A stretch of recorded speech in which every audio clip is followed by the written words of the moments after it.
साथियों नमस्कार।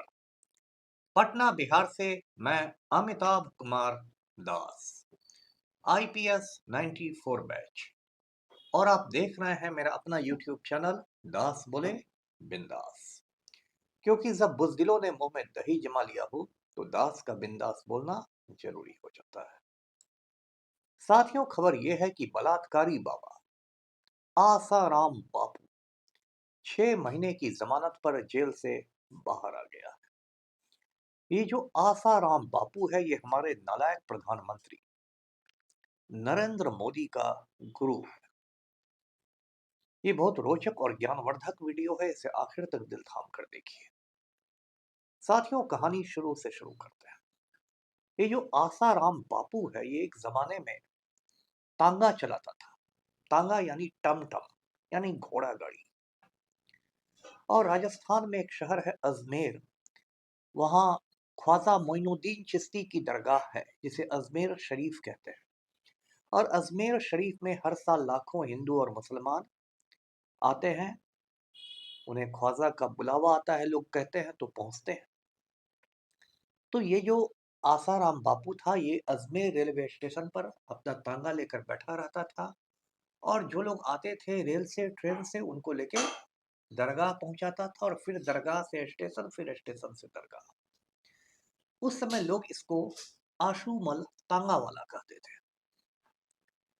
बाद में आशूमल तांगा वाला को लगा कि तांगा चलाने में तो ज्यादा कमाई है नहीं, और हिंदुस्तान मूर्खों और जाहिलों का मुल्क है, तो बाबागिरी का रास्ता पकड़ा जाए, बाबा बन जाइए।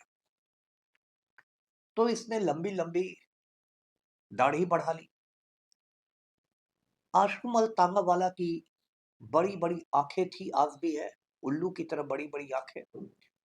और वो आंखों को बिल्कुल नचाने लगा दाढ़ी बढ़ा के।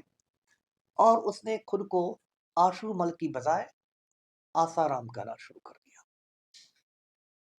जैसा कि मैंने बताया, हिंदुस्तान मूर्खों और जाहिलों का देश है, तो इसके चेले चपाटी भी इकट्ठे हो गए। गुरु जी के शागिर्द आ गए, उन्होंने इनको इज्जत के साथ आसाराम बापू कहना शुरू कर दिया। उसके बाद आसाराम बापू का धंधा चल निकला।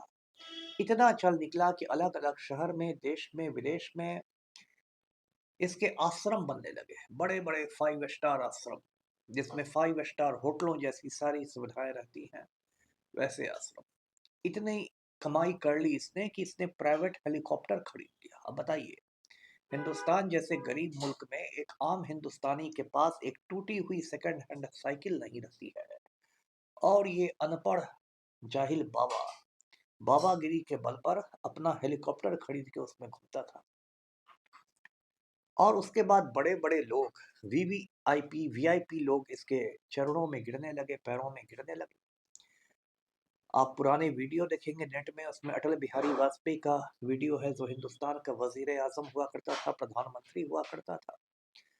वो आके इसके सत्संग में, इसके आश्रम में बैठा हुआ है और बात बना रहा है। वाजपेयी कह रहा है कि बापू की कथा सुनी, बहुत आनंद आया। तो इस तरह से इसके चेले चपाटी बनने लगे। जब नरेंद्र मोदी गुजरात का मुख्यमंत्री था, वजीर आला था, तो नरेंद्र मोदी भी इसके आश्रम में जाया करता था। नेट पर आपको वीडियो मिल जाएंगे कि मंच पर पूरे धूमधाम से आसाराम बापू नालायक नरेंद्र मोदी को अपना आशीर्वाद दे रहा है, ब्लेसिंग्स दे रहा है। और कोई कोई संस्कृत में मंत्र पढ़ रहा है, जिसकी जो ना वो खुद समझ रहा है, ना दूसरे समझ रहा है। तो ये स्थिति आसाराम बापू ने बना ली। पूरा उसका एक एम्पायर बन गया, साम्राज्य बन गया। अब ये जो बाबा लोग रहते हैं, इसमें 99% बाबा ऐसे रहते हैं जिनको सिर्फ दो चीजें आती हैं, गांजा पीना और रेप करना। यानी ये लोग गांजा पीते हैं और लड़कियों के साथ रेप करते हैं, बलात्कार करते हैं। तीसरी चीज ये बाबा लोग नहीं जानते। तो आसाराम बापू को भी लगा कि भाई लड़कियों के साथ रेप करना चाहिए, तभी हमारी आध्यात्मिक उन्नति होगी। उसके बाद इसने क्या किया कि बहुत सारी लड़कियों को इस अपना शिकार बनाया, अपने हवस का शिकार बनाया। ये लड़कियां डर के मारे कुछ नहीं बोलती थी कि हमारा खून हो जाएगा, ये हो जाएगा और ये हो जाएगा। एक बार आसाराम बापू का जो गुजरात में आश्रम है, उसमें एक दो छोटे बच्चों की लाश भी मिली। इल्ज़ाम लगाया गया कि काला जादू की वजह से उन बच्चों का कत्ल कर दिया गया है।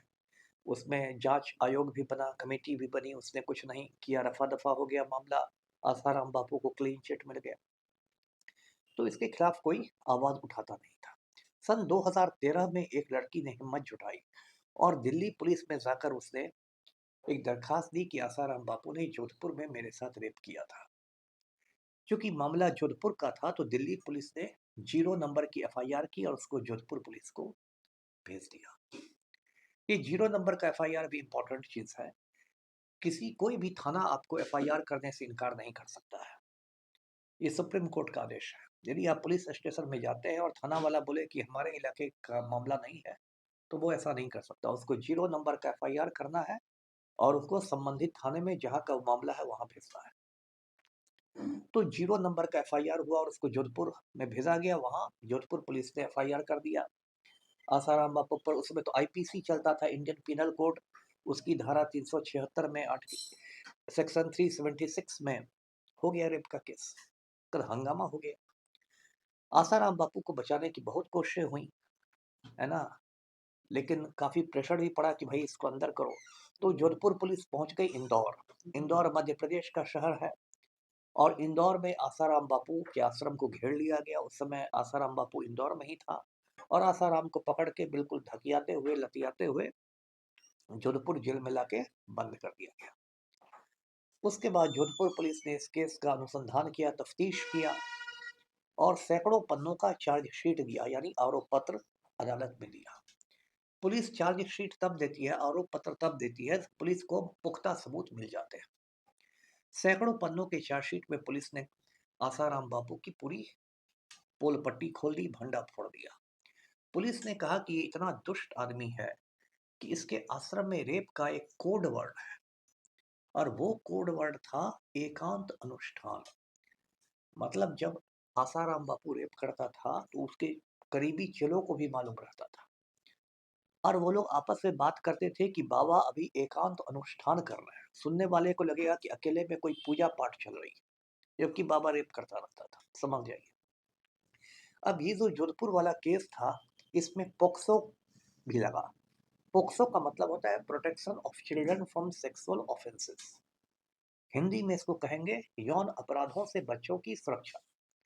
ये छोटे बच्चों की हिफाजत के लिए बनाया गया है कि उनके साथ सेक्सुअल असॉल्ट नहीं हो। और ये बहुत सख्त कानून है हिंदुस्तान का। इसमें उम्र कैद भी हो सकती है, आजीवन कारावास का प्रावधान है। तो उसके बाद केस की सुनवाई हुई और केस की सुनवाई के बाद आसाराम बापू को उम्र कैद की सजा सुनाई गई, आजीवन कारावास की। तो एक तरह से आसाराम बापू का खेल खत्म हो गया। इसी बीच आसाराम बापू का जो बेटा है नारायण साई, उसको भी एक ऐसे ही केस में दोषी पाया गया और उसको भी उम्र कैद की सजा हो गई। वो गुजरात के सूरत जेल में बंद है। अब देख लीजिए बाप बेटे का खेल। बाप ने रेप कर किया और जोधपुर की उम्र जेल में उम्र कैद काट रहा है और बेटा रेप करके सूरत के जेल में उम्र कैद काट रहा है। और आसाराम बापू के अब सारे जो आश्रम है वो उसकी बेटी संभालती है। बेटी का नाम है भारती। बेटी ने खुद को बाप से बिल्कुल दूर कर लिया है और एक बार वो जेल में बाप से मुलाकात करने भी नहीं गई। तो आसाराम बापू को उम्र कैद हो गई। अब मैंने आपको पहले बताया कि जो नालायक नरेंद्र मोदी है वो आसाराम बापू का चेला है, शागिर्द है। तो मोदी क्या करेगा? आसाराम बापू की मदद करनी है। तो भी हाल में आसाराम बापू को जेल से 6 महीने की जमानत दी गई, बेल मिल गया। और जब बेल में वो बाहर आया तो उसके चेले चपाटी शागिर्द वगैरह ऐसा बैंड बाजा लेकर पहुंचे, लगा कि नेल्सन मंडेला जेल से छूटे हो। अरे शर्म करो भाई, वो आदमी कोई जंगे आजादी में जेल नहीं गया है। वो आदमी रेप करने में गया है। जिस बच्ची के साथ उसने रेप किया वो तुम्हारी भी बेटी हो सकती थी, तुम्हारी भी बहन हो सकती थी। और ये लोग उसके लिए बैंड बाजा लेके पहुंच गए हैं, उसके चरणों में गिर रहे हैं। बापू बापू की इजाजत, बताइए क्या होगा इस देश का?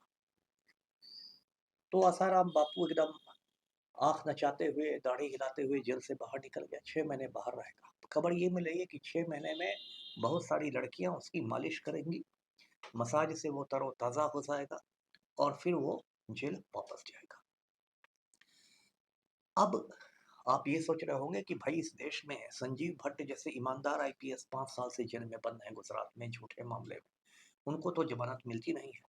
सोनम वांगचुक जैसा गांधीवादी भी जोधपुर जेल में बंद है, उस पर नेशनल सिक्योरिटी एक्ट लग गया है, राष्ट्रीय सुरक्षा कानून में बंद है, उनको तो जमानत मिलेगी नहीं। और एक रेपिस्ट बाबा को लड़कियों से मालिश कराने के लिए 6 महीने के लिए बाहर भेज दिया गया है कि आप जाके तरोताजा हो जाइए। ऐसा क्यों हो रहा है? तो देखिए, इसमें मेरा पूरा संदेह है कि जब ये जमानत अर्जी आसाराम बापू के वकीलों ने कोर्ट में डाली होगी, तो नरेंद्र मोदी ने राजस्थान के नालायक मुख्यमंत्री को फोन किया होगा, भजन लाल शर्मा को, कि भाई ये आसाराम जी हमारे गुरु हैं, परम पूज्य आसाराम जी मेरे गुरु हैं, और इसलिए इनके बेल का जमानत का विरोध नहीं किया जाए। ये बात मोदी ने राजस्थान के नालायक चीफ मिनिस्टर को कहा होगा, तो सरकारी वकील ने जमानत अर्जी का विरोध ही नहीं किया होगा, और इसलिए इतनी आसानी से अदालत से बेल मिल गया। ये सब खेल इस देश में चल रहा है। और देखिए, नरेंद्र मोदी के बारे में मैंने पहले भी वीडियो बनाया, वो खुद एक अय्याश आदमी है। जब नरेंद्र मोदी गुजरात का मुख्यमंत्री था, तो मानसी सोनी नाम की लड़की के चक्कर में पड़ गया था। नाम नोट कर लीजिए, मानसी सोनी, और डिटेल्स चाहिए तो गूगल कर लीजिएगा। और मानसी सोनी के पीछे ऐसा पड़ा मोदी कि बेचारी गुजरात छोड़ के बेंगलोर भाग गई। तो गुजरात पुलिस को मोदी ने भेज दिया बंगलोर, और गुजरात पुलिस बंगलोर जाकर मानसी सोनी के बॉयफ्रेंड को धमकाती थी कि इस पर तो मोदी जी की नजर है, तुम नजर हटाओ इससे। और कहते हैं कि अब हिंदुस्तान छोड़ के मानसी सोनी भाग चुकी है, अमेरिका में रहती है। तो मोदी तो खुद एक अय्याश आदमी है। तो मोदी का गुरु कैसा आदमी होगा? वो आसाराम बापू है। क्या हो रहा है इस देश में? इस देश में सबसे आसान धंधा है हिंदुस्तान में नेतागिरी और बाबागिरी का धंधा। दोनों के लिए आपको पढ़ने लिखने की जरूरत है नहीं, आप अंगूठा छाप भी है तो चलेगा, और दोनों सिर्फ हाथ की सफाई है। नेता बनना है तो ऐसे कर लीजिए, बाबा बनना है तो ऐसे कर लीजिए, बस ऐसे और ऐसे का खेल है। इसी हाथ की सफाई में लोग नेता बनते हैं, बाबा बनते हैं, और इन नेताओं और बाबाओं ने पूरे हिंदुस्तान का भट्ठा बैठा दिया है। एक ऐसे बाबा राम रहीम हरियाणा में हुआ करता था, डेरा सच्चा सौदा, उसने एक पत्रकार का खून करवा दिया, रामचंद्र छत्रपति का, उसको भी उम्र कैद मिली हुई है। वो साध्वियों के साथ रेप करता था, उसमें 20 बरस की कैद काट रहा है रोहतक जेल में। लेकिन हरियाणा में भी बीजेपी की सरकार है, तो बार बार बाबा राम रहीम को पैरोल पर छोड़ा जाता है। बाहर आके वो हनीप्रीत से मुलाकात करता है और लोगों से अपील करता है अपने चेलों से कि बीजेपी को वोट दो। एक ऐसे बागेश्वर बाबा ढोंगी महाराज है, हर चीज की पर्ची निकाल लेता है, लेकिन आतंकवादी हमलों की कोई पर्ची नहीं निकालता। बीजेपी का एजेंट है, जहां चुनाव होते हैं वहां जाके बागेश्वर बाबा बीजेपी के लिए माहौल बनाता है। उस पर महिलाओं की तस्करी के भी इल्जाम लग चुके हैं।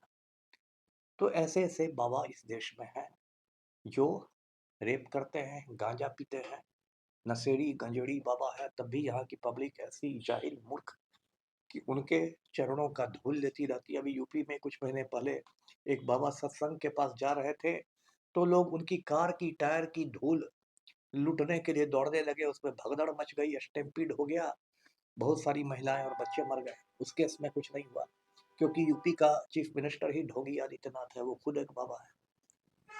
तो ये स्थिति है, और इस देश में रेपिस्ट लोगों को हीरो बनाया जाता है, महिमा मंडित किया जाता है। 2022 में नालायक नरेंद्र मोदी ने बिल्किस बानो के 11 बलात्कारियों को जेल से छोड़ दिया था। जब ये रेपिस्ट जेल से निकले तो उनकी आरती उतारी गई, लगा कि कितने बड़े स्वाधीनता सेनानी जेल से बाहर आए, और कहा गया कि संस्कारी बलात्कारी। अब बताइए, ये शब्द आप हिंदुस्तान में ही सुनेंगे कि संस्कारी बलात्कारी है और संस्कारी भी है। बाद में सुप्रीम कोर्ट ने फटकार लगाई, बिल्किस बानो सुप्रीम कोर्ट पहुंच गई और इन 11 लोगों को दोबारा जेल भेजना पड़ा। तो साथियों, यही बाबाओं की कहानी है। ये चमत्कार और बलात्कार साथ साथ चलते हैं। इसलिए मैं आपको फिर एक बार बाबाओं से सावधान करता हूँ, साधुओं से बच के रहिए। रावण भी जब सीता का हरण करने गया था, तो साधु के वेश में ही गया था। वीडियो को लाइक कीजिए, शेयर कीजिए, चैनल को सब्सक्राइब कीजिए। धन्यवाद। जय हिंद।